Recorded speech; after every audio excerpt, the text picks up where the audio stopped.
Hello friends, I am Gaurav Marwaha, Director Unique IS. Today I have brought a very important topic in front of you, that is China's territorial disputes. Dear friends, China is not having standoff with India. It has territorial disputes with more than 21 nations. Beside it, it has number of trade issues. It has currency war. So dear friends, let us start a very important topic, the China's territorial disputes.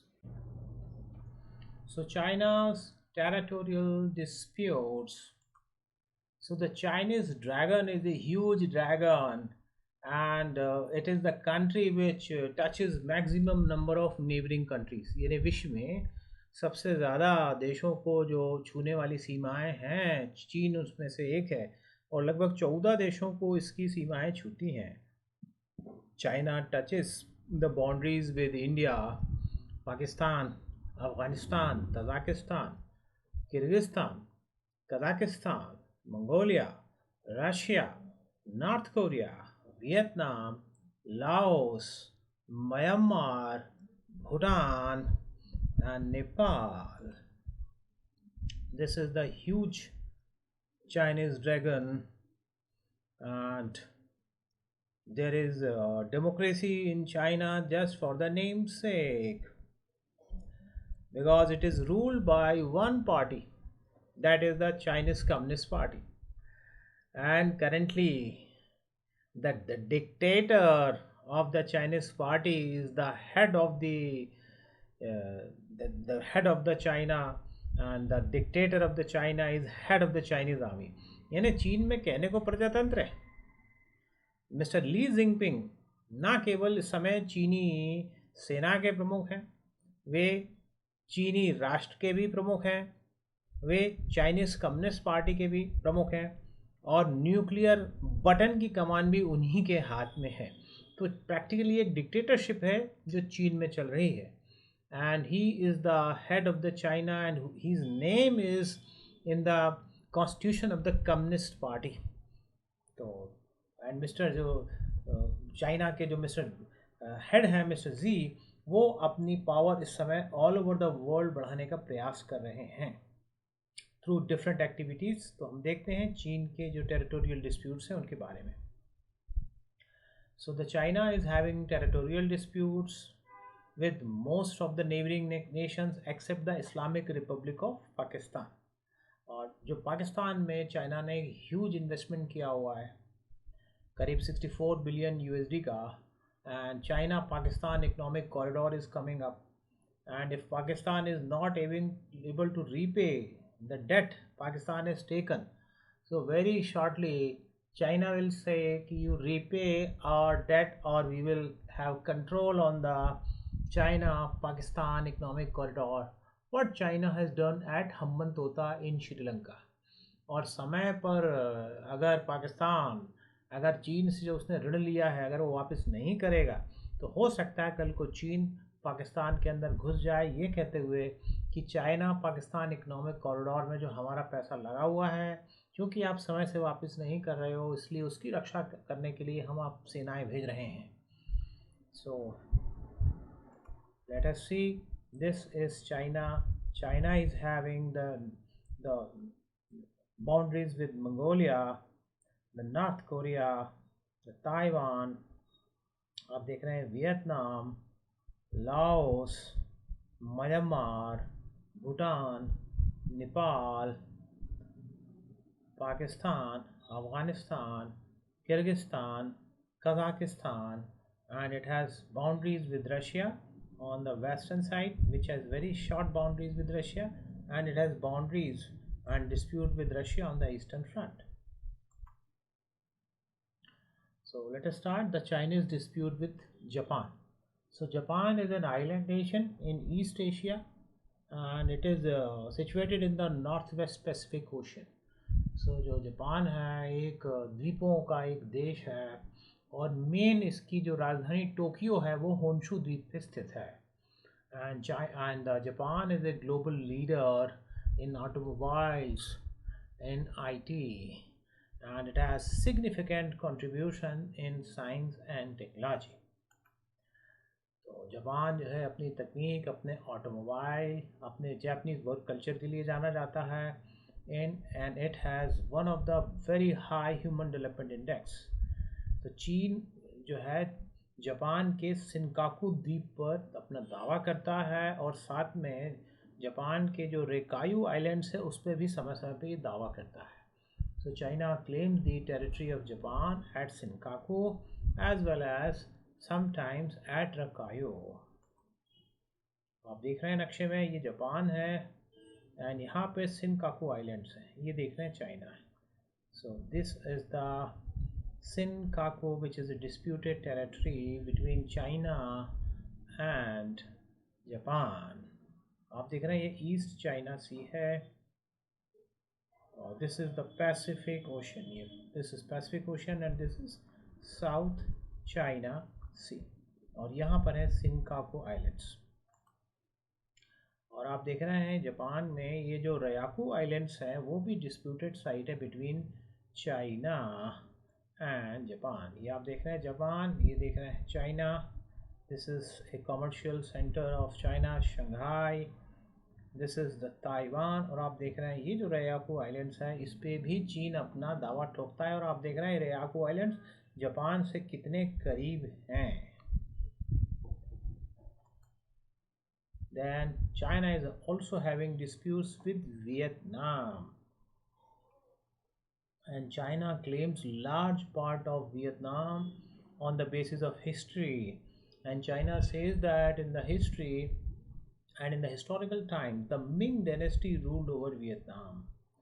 And China also claims about the Parcels Island which are in the South China Sea and the Spratly Island.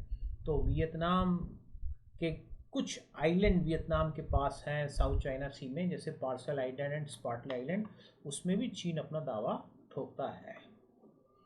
ये देख रहे हैं difference, this is South China Sea. आप देख रहे हैं जो ऊपर है this is China and this is Vietnam, blue colour Vietnam, this red colour is China and this is South China Sea. इस साइड देखिएंगे, आप देख रहे हैं to the east there is a country like Taiwan, ये देख रहे हैं आप पिंक कलर से फिलीपींस, एंड ये आप देख रहे हैं ब्रुनोई।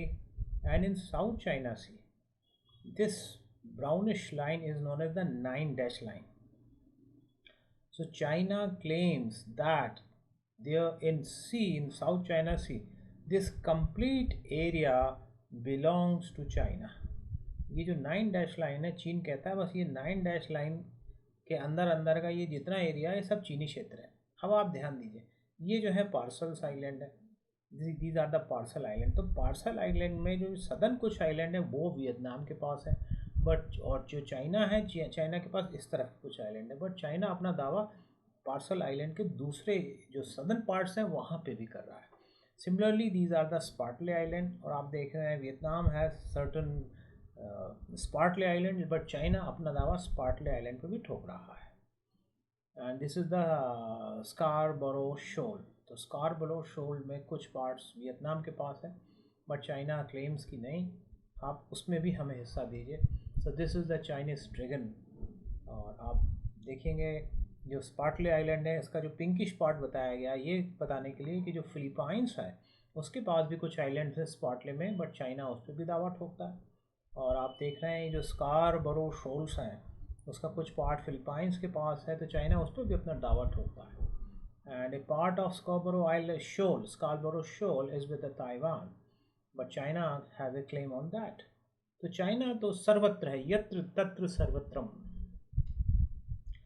और जो आपको पता ही है कि इंटरनेशनल लॉ है कि if a country is open to the sea, so up to 320 kilometres there is exclusive economic zone of that country. कि लॉ ऑन सी कहता है कि किसी देश के पास अगर समुद्र है या समुद्री सीमा है तो 320 किलोमीटर तक का समुद्र का एरिया इस देश का एक्सक्लूसिव इकोनॉमिक क्षेत्र होगा, विशेष जो आर्थिक क्षेत्र वो होगा, एक्सक्लूसिव इकोनॉमिक जोन होगा। तो आप देख रहे हैं कि ये जो डिफरेंट जो कंट्रीज़ हैं उनके एक्सक्लूसिव इकोनॉमिक जोन को भी रिस्पेक्ट नहीं करता और उसमें भी अपना दावा ठोक रहा है। Then China is having a dispute with India, and बहुत सारे मोर्चों पर उसके डिस्प्यूट्स हैं इंडिया से। आइए अब हम सारे एरियाज़ को देखते हैं। The China and Indian border disputes. So this is the huge boundary between China and India. So this is Kashmir, आप देख रहे हैं, and this 32,000 square 32 to 38,000 square kilometer area of China of India is occupied by the China.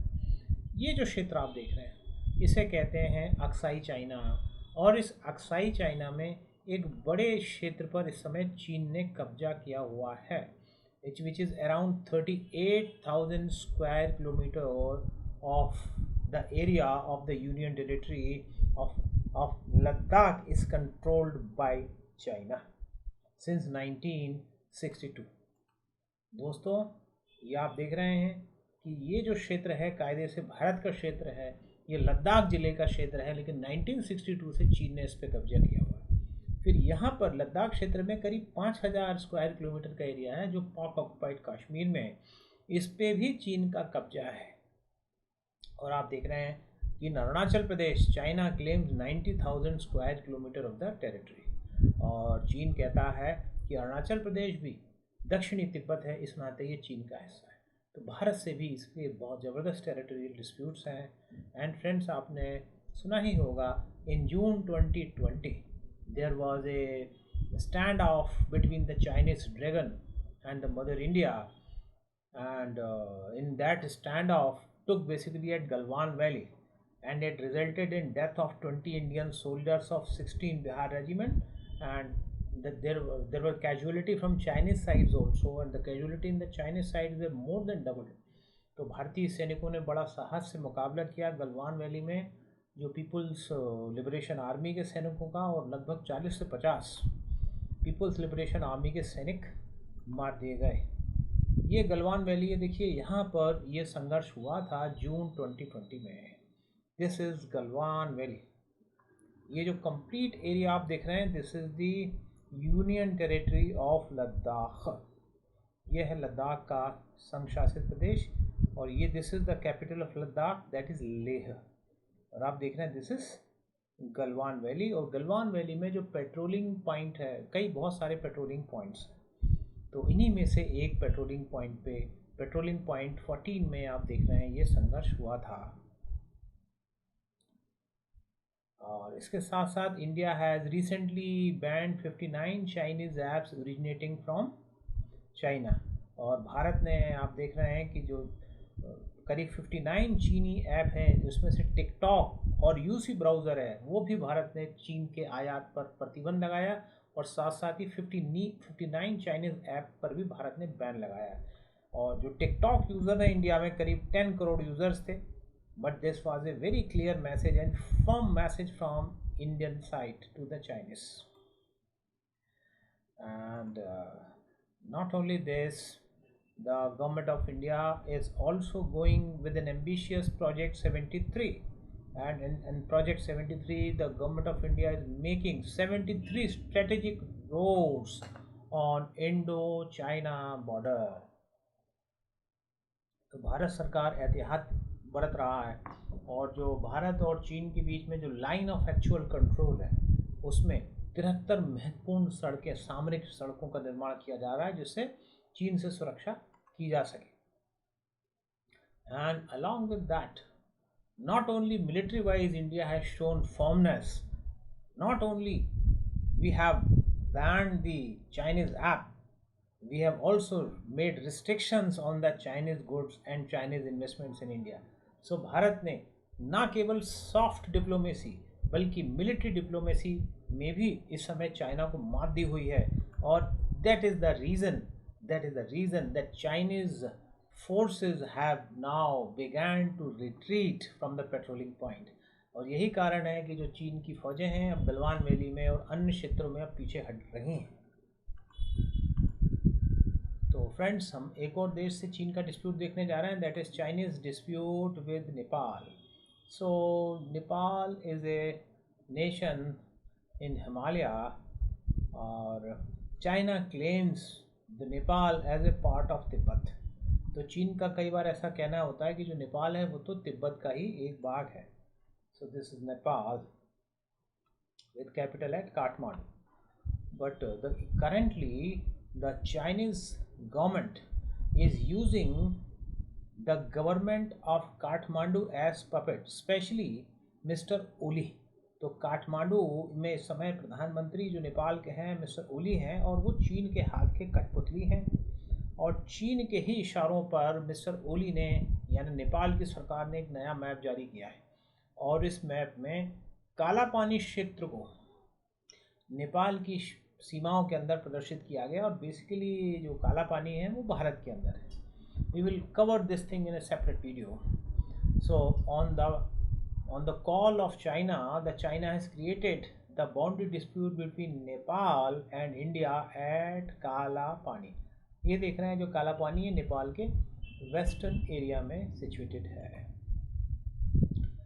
And even the China is having a dispute with Tibet। So जो तिब्बत है it is to the south of China and it was an independent nation till 1950। And when China got independence, the People's Republic of China sent an army and it occupied the Tibet। तो 1950 से तिब्बत पर चीन का ही कब्जा है। And the reason for the Chinese control on Tibet are the Tibet is rich in natural resources and Tibet is strategically important to China। तो सामरिक कारणों से और आर्थिक कारणों से चीन जो है 1950 से तिब्बत की आज़ादी का गला घोटे हुए है। आप मैप में देख रहे हैं ये पूरा चाइना है और चाइना के आप देख रहे हैं जो दक्षिण भाग में ये तिब्बत है। एंड जो Tibet is currently the spiritual head of the Buddhist are Dalai Lama who is the most popular leader of Tibet। So anyway, so in 1959 there was a Tibet uprising and Dalai Lama in order to save his life fled to India and he was held by the CIA of US। तो 1959 में जब Tibet uprising हुई तो Dalai Lama अपनी जान बचाने के लिए भारत की तरफ भागे और उनके इस कृत्य में अमेरिका ने मदद की। And currently the Dalai Lama is situated at Dharamshala. Dharamshala में एक बड़ा महल है दलाई लामा का। That's why Dharamshala is also known as little Lhasa. And the policy of the Indian government related with Tibet is very clear. Now Indian government says that we do not interfere in internal affair of any country. तो भारत सरकार की नीति नेहरू काल से लेके मोदी काल तक की अगर हम बात करें तो नेहरू काल में ही भारत की नीति तिब्बत के बारे में बड़ी क्लियर थी और भारत का ऐसा मानना था कि भारत किसी के आंतरिक मामले में हस्तक्षेप नहीं करता। And that is why India is not interfering in affairs of China related with the Tibet. But dear friends, if China interferes in our Kashmir matter we can not stop our self from interfering in the affairs of the Tibet. लेकिन चीन अगर बार बार कश्मीर के मामले में भारत के साथ अगर हस्तक्षेप करेगा तो भारत को भी अपनी डिप्लोमेसी थोड़ा सा चेंज करनी होगी और भारत को भी कहीं ना कहीं एक तिब्बत कार्ड खेलना पड़ेगा। So mister Dalai Lama is currently at Dharamshala and mister Dalai Lama does not want independence from China. Mister Dalai Lama wants more development for the Tibetan people. तो दलाई लामा जो इस समय धर्मशाला में है उनका ऐसा मानना है कि तिब्बतवासी अब अपनी स्वतंत्रता चीन से नहीं चाहते। वे तो चीन के अंदर ही अपना विकास चाहते हैं। Whereas the United States has a very clear-cut policy. US want to support Tibet in order to maintain the identity of the Tibetan people, and in order to safeguard the interest of the Tibetan people, in order to support and protect the aspirations of the Tibet people। So जो America है वो तिब्बत का support करता है, कहीं ना कहीं चीन के खिलाफ जाता है। तो dear friends, message is very clear. India can take the support of US and India can play the Tibet card against China if India wants to have a better control on the Kashmir affairs. तो friends अभी हमने 5 देशों के साथ चीन के territorial disputes देखे and in our next video we will see the territorial disputes of China with another nations. Thank you very much.